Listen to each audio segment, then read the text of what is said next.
ఎలా ఉన్నారు? మేమైతే మస్తున్నాం. నేను మా అమ్మ పక్కన కూర్చొని ఫోన్ చూస్తున్నాను అనమాట. అంటే యూట్యూబ్లో రీల్స్ ఇలా చూస్తున్నాను.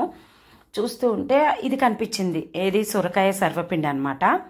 అయితే ఏంది బిడ్డ అది అని అంటే, ఇది ఆందెపకాయతోని సర్వపిండి చేసిర్రమ్మా అంటే, బాగుంటుందా అంటే నాకు కూడా తెలియదమ్మా, నేను కూడా మామూలుగా సర్వపిండి అయితే చేసినా కానీ నేను ఆందెంకాయ వేసి నేను ఎప్పుడు చేయలేనమ్మా అంటే, చేసుకుందాం బిడ్డ అన్నది. సరే ఫ్రిడ్జ్లో చూస్తే ఉంది ఆందెంకాయ ఉంటే ఇక తీసి మొత్తం పొట్టు గీరి ఉల్లిగడ్డ, జీలకర్ర, శనగపప్పు నానబెట్టింది, కొత్తిమీర, కరివేపాకు, కారం, ఉప్పు, బియ్యం పిండి వేసి బాగా కలిపి అంటే వాటర్ నాకు కొంచెం అవసరం పడ్డాయి.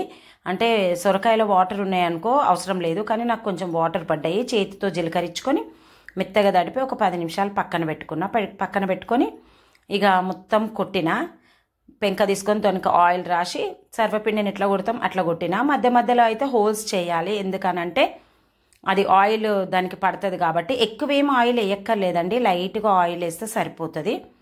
మనకి ఎంత వస్తే అంత కొట్టుకోవచ్చు, చిన్న కొట్టుకోవచ్చు, పెద్ద కొట్టుకోవచ్చు. సన్నం కొట్టుకున్నాం అనుకో క్రిస్పీగా ఉంటుంది, లావు కొట్టుకుంటే కొంచెం మెత్తగా ఉంటుంది, అంతే. ఇంకా కొట్టేసి మూత పెట్టేసినాక ఇటు మా అమ్మకి ఇచ్చిన, ఇటు చేస్తుంటే అటు అయిపోతున్నాయి అనమాట. మా అమ్మకి ఇస్తే బాగున్నాయి బిడ్డ, మన ఉత్త వాటికంటే సొరకాయ వేసుకుంటే చాలా బాగున్నాయి, టేస్ట్ అయితే మస్తు ఉన్నాయి అని చెప్పింది. ఇక నేను ఈ టేస్టు అటు అయిపోకడా మొత్తం పిండి అయితే అవ్వగొట్టేసిర్రు అందరు కలిసి. మా పిల్లలు, నేను, మా అమ్మ కలిసి.